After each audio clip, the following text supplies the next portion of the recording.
benvidas e benvidos a unha nova edición de Dinamiza TV dende o Colexio Lourdes. A nosa lingua está presente na vida cotiá e así nos lo contan este grupo de rapaces e rapazas de educación infantil.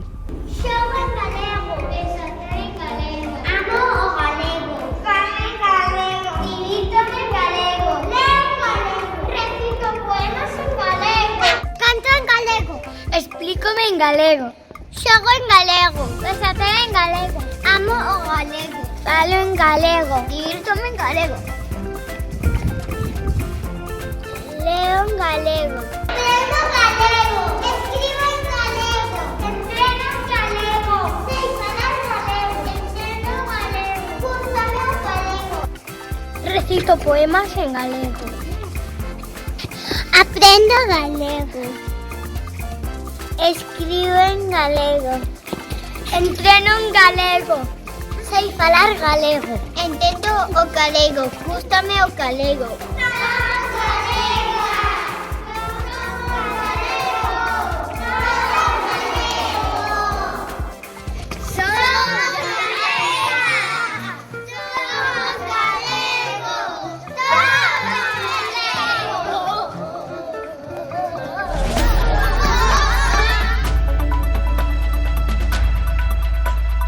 No noso primeiro programa falaremos de algúns dos lugares máis emblemáticos da nosa contorna. Bruno falarános da praia do Areal de Berres, Valentina sobre a Torre de Guimarei e Anxo contarános como chegar á primeira fábrica da luz que houbo no noso pobo, a fábrica de Pina en Aguións. Sabedes quen é Ramón Berea? Contanoslo, Leo. A praia do Areal está en Berres.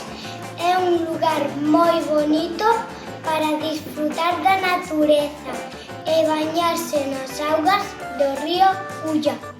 Na estrada temos a Torre de Guimarei, o último resto dun castelo medieval que foi destruída polos irmandiños no século XV.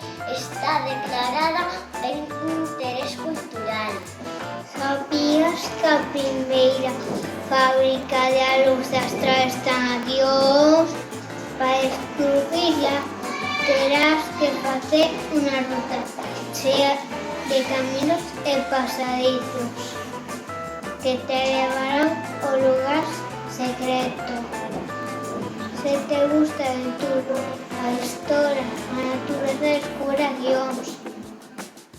Ramón Berea foi un xornalista, enxeñeiro, escritor e inventor. E naceu en Curantes e foi moi importante porque inventou a calculadora.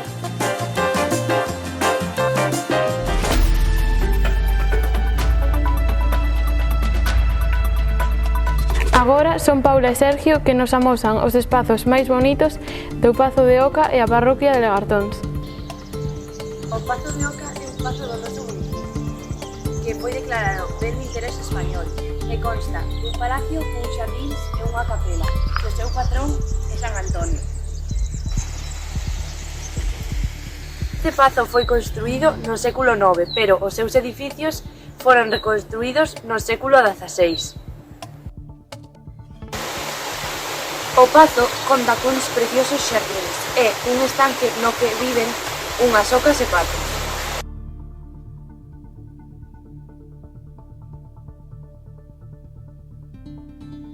En Lagartóns podemos atopar distintos cruceiros, arredor dos cales se celebraban procesións e eran punto de referencia de diferentes romarías. Este é un deles. En Lagartóns tamén había unhas termas que a día de hoxe están totalmente abandonadas e se atopaban nunha das beiras da ponte que separa Lagartóns de Callobre, que é esta que temos a continuación. Lagartóns tiña unha igrexa que se atopaba no Outeiro e que actualmente é a Casa do Cura, que ardeu completamente na primeira mitad do século XX. A capela que temos hoxe en día é de estilo románico e foi doada por un señor de familia toderada de Callobre, que estas que estamos a continuación.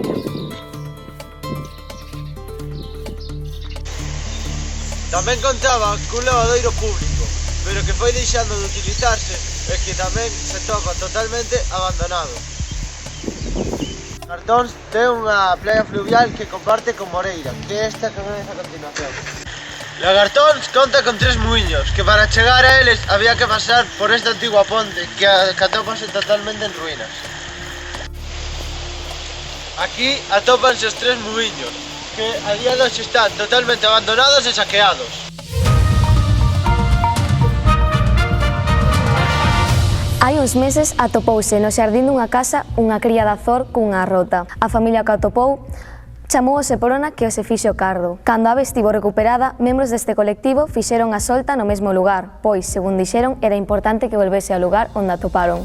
Para coñecer máis sobre o azor, temos a Juanjo, que nos vai contar algunhas das súas curiosidades. Ola, chámome Juanjo e hoxe vou vos falar do azor. O azor é un animal vertebrado, de sangue quente, é carnívoro. Onde eu vivo chamámoslle paxaro dos pitos. Sabedes por qué? Porque gustalle moito atacar as galiñas dos galiñeiros. Ten un pico moi afilado e unhas decadoupas moilo. Un día quero pillalo, pero nunca chego a tempo.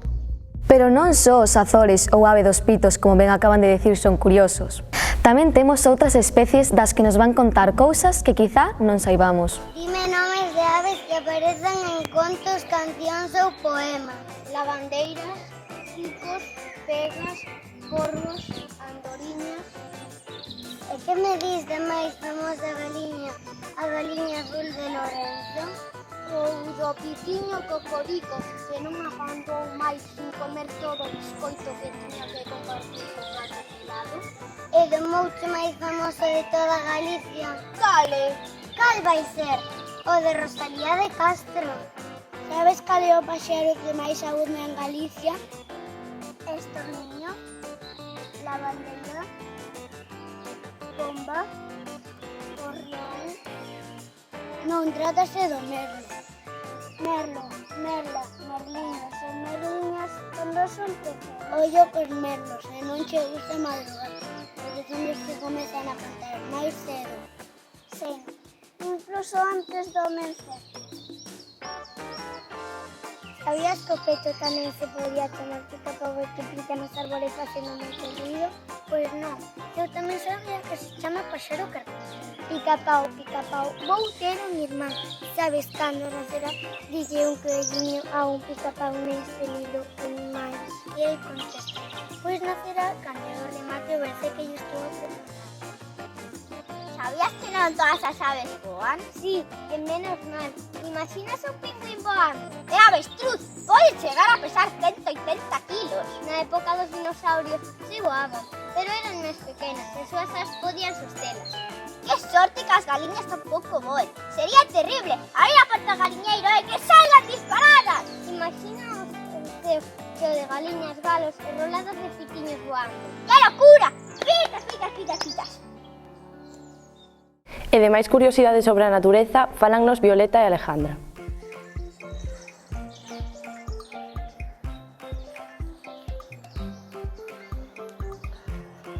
Ola, chamome Alejandra e vou falarvos do carballo. O nome común é carballo, o nome en castelán roble, o nome en inglés oak tree e o nome científico Quercus robur, o descubreu Linneo. Estos que vedes por aquí son centenarios, é dicir, que levan aquí máis de 100 anos. Sabíades que poden medir máis de 50 metros? Eu só, este non o dou abrazado, e aínda que viñeran un par máis de compañeiros míos, non daríamos. Recordo cando viña aquí en infantil e disfrutaba merendando coa sombra dos carballos. Ola, chamome Violeta e hoxe vamos falar dos chouchous, unha das razas caninas máis antigas do mundo, originaria do norte de China. Primeiro vou vos decir de que cores poden ser, unhas características e unhas curiosidades. Tipos. Poden ser de cor negra, negra azulada, crema, avermellado, etc. Características. Teñen a lingua azul, esa é unha das principais. Poden Os machos pesan máis que as femias.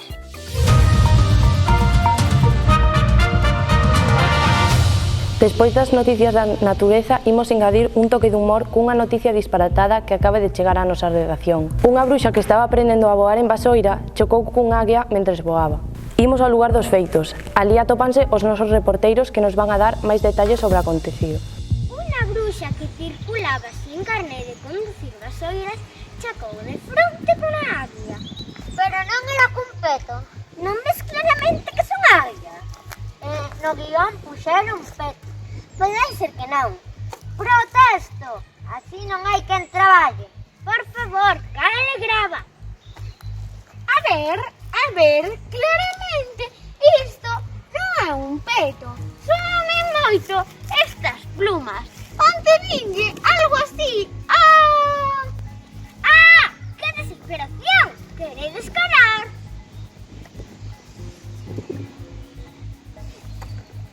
Sí, faltaría máis. Eu tiña información privilexiada, pero o accidente foi aparatoso, pero non hubo feridos graves. Estamos en directo coa área do accidente aparatoso. Podería contarnos como sucedeu? De súpeto vin algo que se achegaba a toda a velocidade. Por sorte reaccionei rápido e salvéme. Só rompín algunhas plumas e torcín a luz está. A bruxa está detida e terá que sacar o carnet. Sirva solto.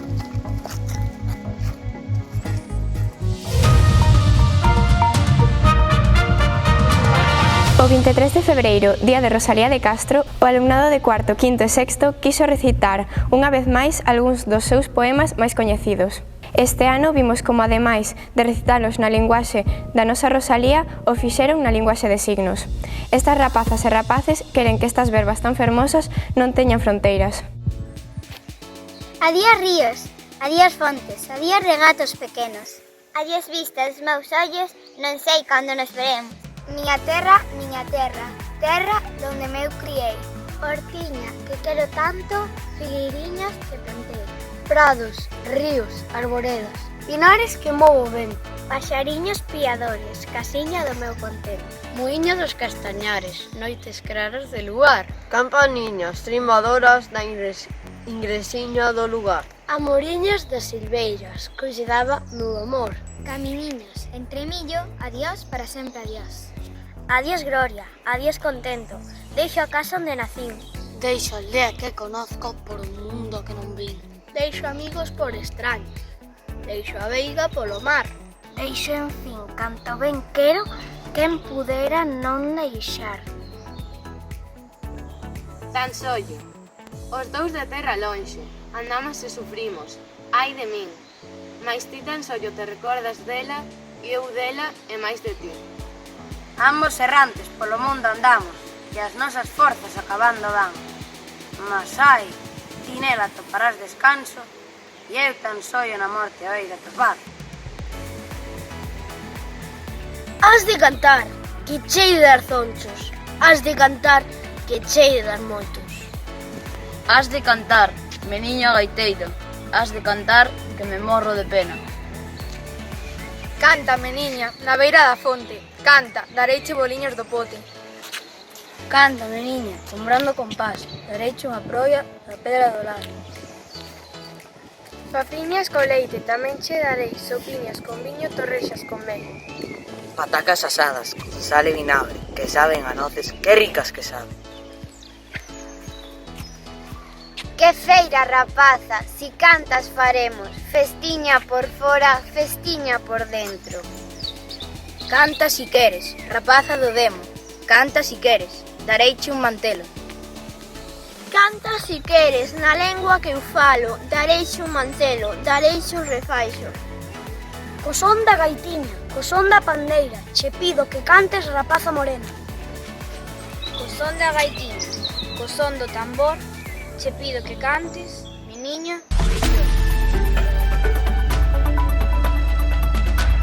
E o 23 de abril conmemorouse o Día Internacional do Libro, no que Breixo quixo recomendarnos un dos seus autores favoritos, Lovecraft. Ola, chamome Breixo e hoxe vou vos falar sobre Howard Phillips Lovecraft. Bueno, Lovecraft naceu en 1890 en Providence, unha cidade de Nova Inglaterra. Desde ben pequeno interesouse pola literatura e foi influído sobre todo por Edgar Allan Poe, que sería a influencia máis característica do seu primeiro ciclo, o ciclo gótico, con terror máis lúgubre ambientado en paisaxes como o Castelo Encantado ou a Mansión Terrorífica. Outro texto deste período tamén podería ser A Tumba. Despois, a continuación, ten outro segundo ciclo, ou período, que foi un período máis onírico, máis centrado no mundo que se encontra nos soños. Textos dese período poderían ser A búsqueda da ignota Cada ou A chave de plata. Nestes textos quere profundizar no valor filosófico que se lle pode dar a un mundo ultrasensorial que se escapa máis alá da nosa vida cotidiana. E por último o seu ciclo, no que avanza o terror cósmico, tan típico dos autores da súa época que empezaban cun terror gótico e acaban adentrándose nun mundo non que non existía nin Deus nin demo e que simplemente existían seres de outras dimensións, seres extraterrestres que representaban pois, por exemplo, pecados como pode ser a gula ou a soberbia dentro dun marco no que non existía un ben ou un mal definido, senón que era máis ben o terror dos espazos infinitos.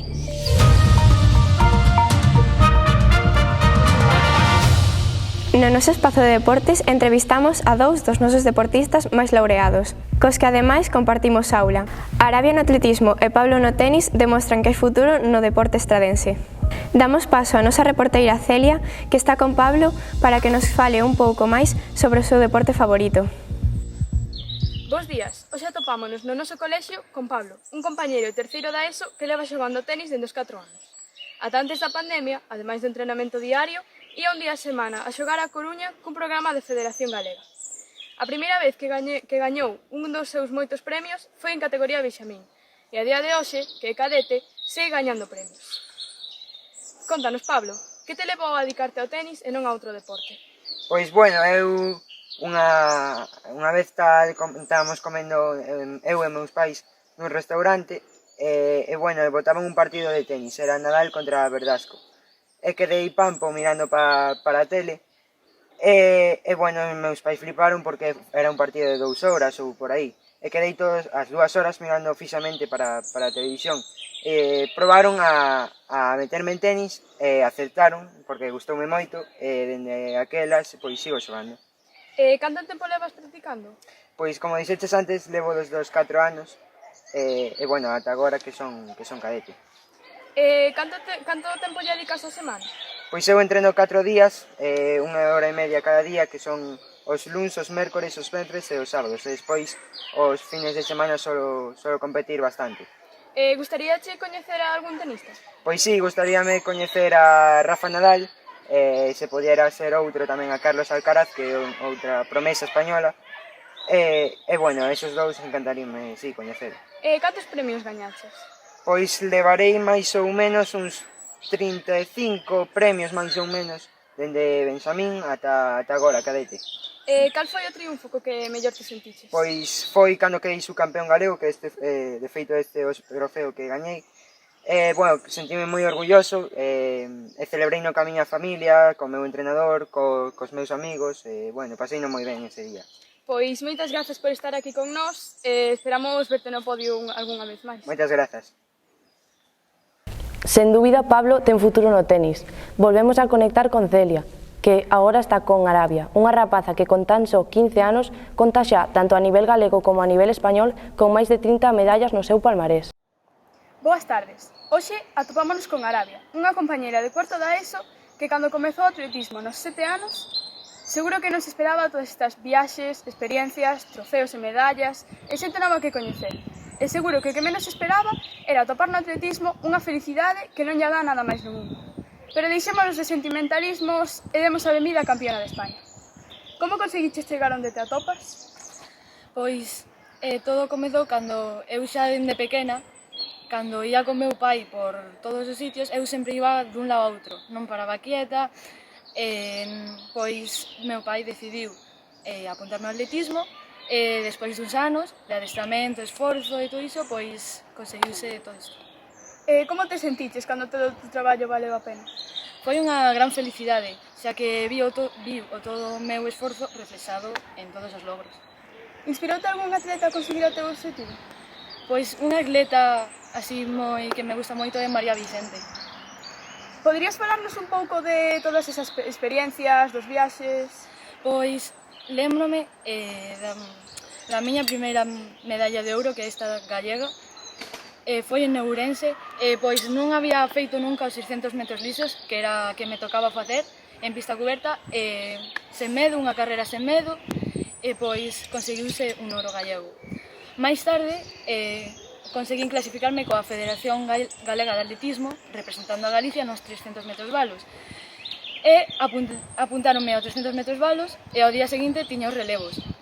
Pois a verdade é que eu iba con cero expectativas de gañar unha medalla nacional e pois sen medo fun e gañei a medalla de subcampeona de España e ao día seguinte ganamos a bronce de Galicia, o sea, de España, nos 4%. Destes trofeos, que nos podes contar? Estes trofeos era xa moi pequena, tiña 10 anos, os ganei. E pois os trouxen porque eran os máis grandes e pois facíame ilusión enseñarlos. Moitas gracias polo tempo dedicado. Esperamos verte no podio algunha vez máis e a ver se temos aquí con nós a próxima na Peleteira. Rematamos o programa desta primeira edición de Dinamiza Estrada TV cunha homenaxe ás nosas favoritas embaixadoras da lingua galega, as tanxugueiras. Elas sí que son un exemplo para o orgullo galego. Moitas grazas pola vosa atención e recordade, lingua galega, orgullo galego.